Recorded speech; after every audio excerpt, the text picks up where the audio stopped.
Selamat datang di channel One Star. Kali ini Mimin akan membahas sebuah manhwa yang berjudul Revenge of the Iron Blood Sword, di mana itu menceritakan seorang pria yang kembali ke masa lalu dan bertekad untuk menghancurkan sebuah klan yang telah mengkhianati, memfitnah, menjebak, dan mengakibatkan dirinya tewas.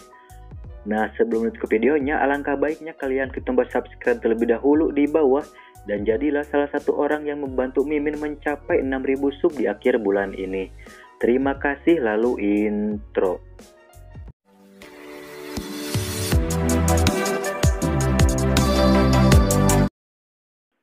Cerita berawal dengan diperlihatkannya seorang pria yang bernama Bicir Pan Baskerville yang akan dieksekusi lantaran telah difitnah dan dijebak karena sudah berkoalisi dengan klan demon.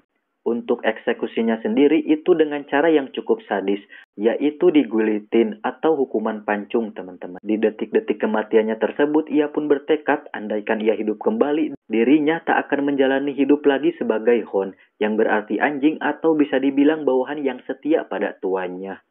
Setelah itu keajaiban pun terjadi, di mana si Bicir kembali tersadar di tubuh seorang bayi, yang mana di tempat tersebut pun terdengar banyak tangisan anak seusianya. Lalu di ruangan itu pun terlihat seorang pria yang berjalan seraya mengeluhkan karena tak ada satupun anak yang menurut ia spesial di matanya. Akan tetapi saat ia mendekat ke tempat Bicir berada, ia pun menjadi tertarik. Sebab berbeda dengan anak lainnya yang nampak menangis rewel, anak yang ada di hadapannya tersebut terlihat santuy dan lebih tenang. Oleh sebab itulah ia pun menyuruh bawahannya agar memindahkan si Bicir ke Cradle of Sword. Di sisi lain dalam pikirannya si Bicir, ia pun langsung mengerti tentang keadaannya itu. Lantaran pria yang ada di hadapannya tak lain dan tak bukan adalah dalang dari penjebakan dan pengeksekusian yang telah ia alami. Namanya sendiri adalah Hugo Le Baskerville, yang merupakan patriark atau kepala keluarga dari keluarga Baskerville. Dan sekarang yang terlihat adalah penampilan mudanya. Untuk itulah ia pun menjadi sangat yakin bahwa dirinya telah kembali ke masa lalu atau teregresi.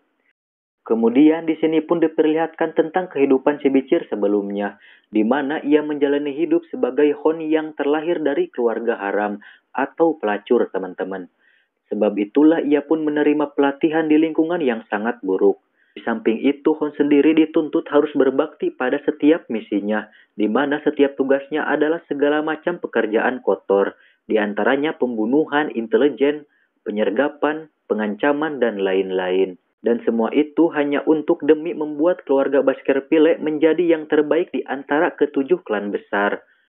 Lalu alasan si Bicir sangat setia adalah sangat sederhana, karena ia menginginkan sebuah pengakuan dari keluarganya dan juga si Hugo yang merupakan ayahnya sendiri. Kemudian diceritakan juga tentang terbukanya gerbang menuju Demonic Rim, yang mana itu pun berakibat perang antara manusia melawan para demon.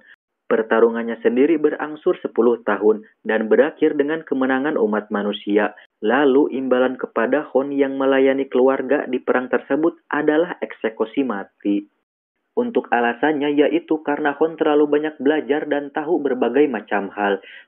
Yang pasti diantaranya para Hon mengetahui banyak informasi berharga yang membuat keberadaan keluarga Baskerville terancam.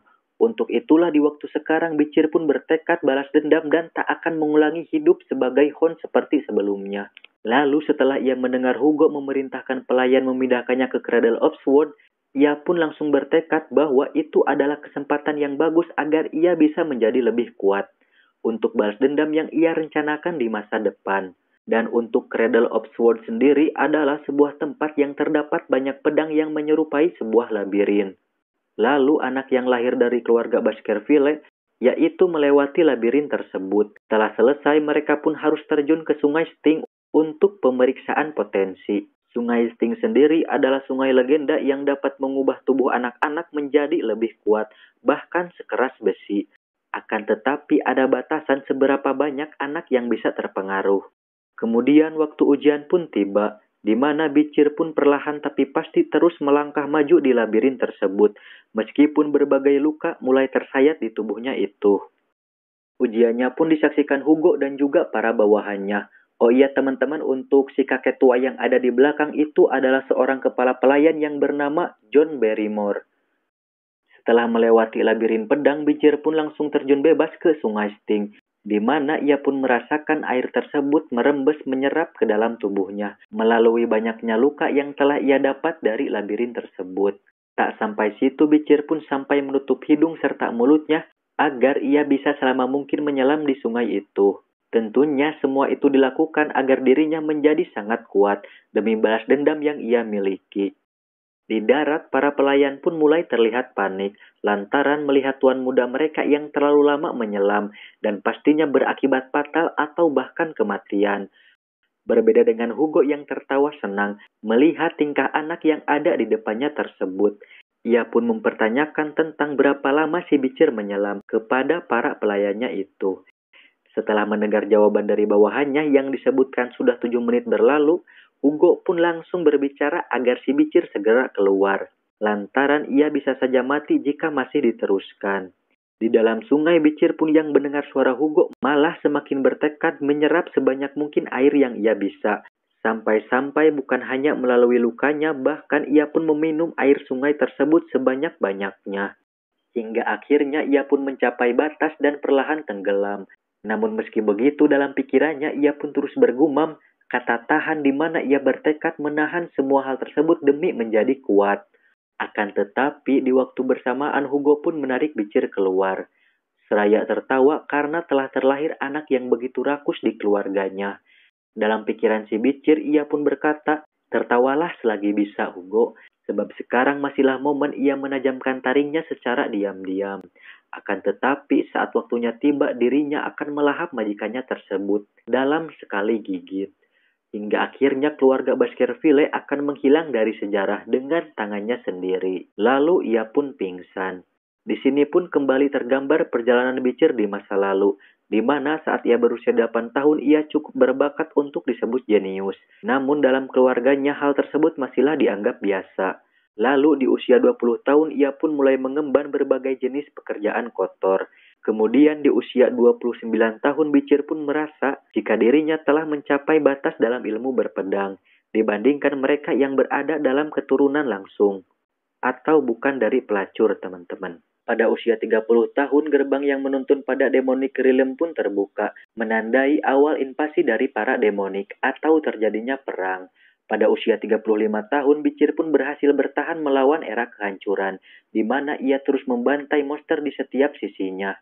Pada usia 39 tahun, perang yang panjang pun berakhir dengan kemenangan umat manusia. Lalu di usia 40 tahun, dirinya pun diberi penghargaan atas kesetiaannya itu. Yang pasti itu adalah fitnah, tuduhan palsu, dan juga pedang tajam Guliton.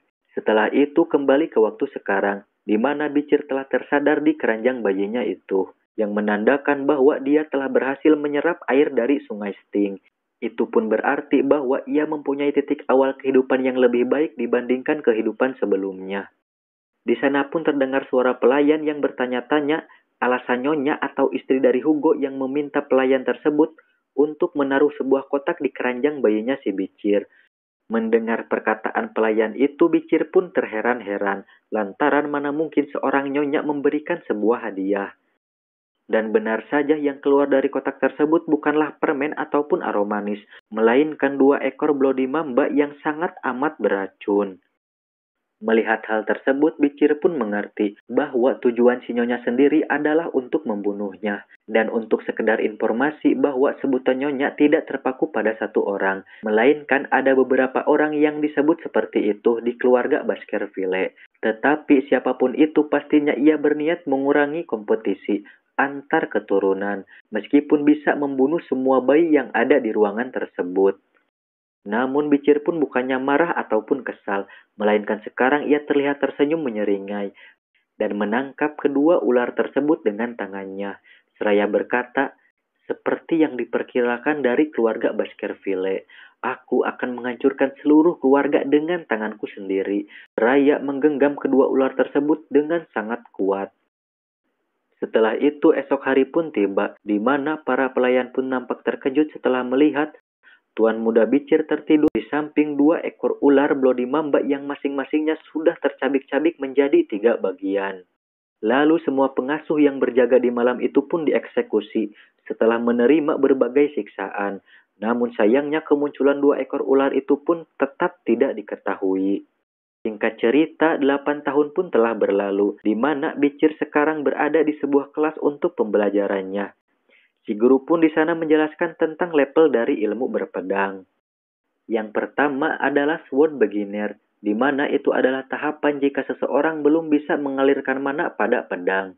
Lalu Sword Expert, jika seseorang sudah bisa mengalirkan sedikit mana pada pedang. Kemudian Sword Graduator, jika mereka sudah bisa memancarkan aura dalam bentuk cahaya yang seperti cairan.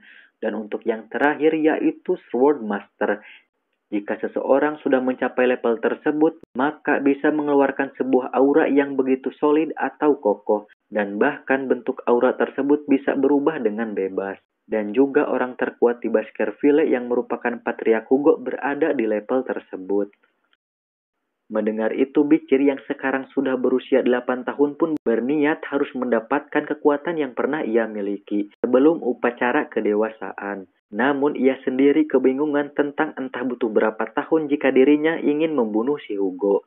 Singkat waktu, Shin pun berpindah ke dimana pembelajaran sudah selesai dan terlihat Bicir yang dihampiri 3 orang anak yang berniat membulinya.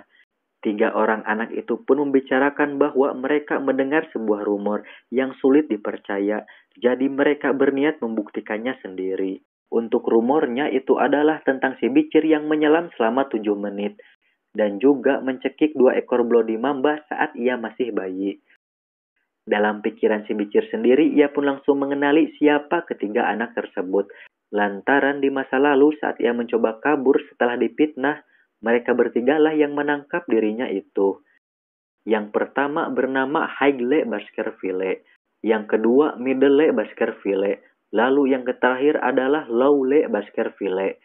Untuk sekedar informasi teman-teman, berbeda dengan Bicir yang mempunyai kepanjangan Pan Baskerville, yang berarti keturunan tidak langsung. Nah, untuk ketiga anak tersebut yang mempunyai kepanjangan Le Baskerville berarti keturunan langsung, atau antara Hugo dengan salah satu istri sahnya.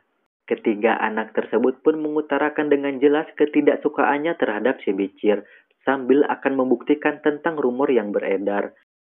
Lalu si Lau dengan cepat ke belakang si Bicir, sambil menutup hidung serta mulutnya, untuk membuktikan kebenaran tentang 7 menit di Sungai Sting. Ia pun sesumbar, jika si Bicir bertahan selama 3 menit saja, maka dirinya akan memakan jarinya sendiri. Di 1 menit pertama, Haig dan juga Middle masihlah tertawa dan beranggapan bahwa mustahil rumor itu nyata. Di 3 menit selanjutnya, mereka pun sedikit khawatir dan berpikir mungkin si Bicir memaksakan hal tersebut. Akan tetapi setelah 10 menit berlalu, mereka mulai panik karena tak ada satupun reaksi dari si Bicir. Mereka pun terlihat ketakutan, namun bukan karena khawatir takut si Bicir kenapa-napa, tetapi mereka takut akan konsekuensi dari Patriarch jika terjadi sesuatu. Untuk itu, Haig, Middle, dan juga Lau sepakat untuk melepaskannya. Namun tiba-tiba sesaat sebelum tangan itu dilepaskan, si Lau berteriak dengan keras, sebab si Bicir menggigit telunjuknya sampai terputus. Bicir pun menatap tajam sambil tersenyum menyeringai, seraya berkata, "Apa? Bukankah kau bilang akan memakan jarimu?" Oke, mungkin segitu aja dulu teman-teman. Terima kasih yang udah nonton sampai akhir. Sehat selalu. Bui bui.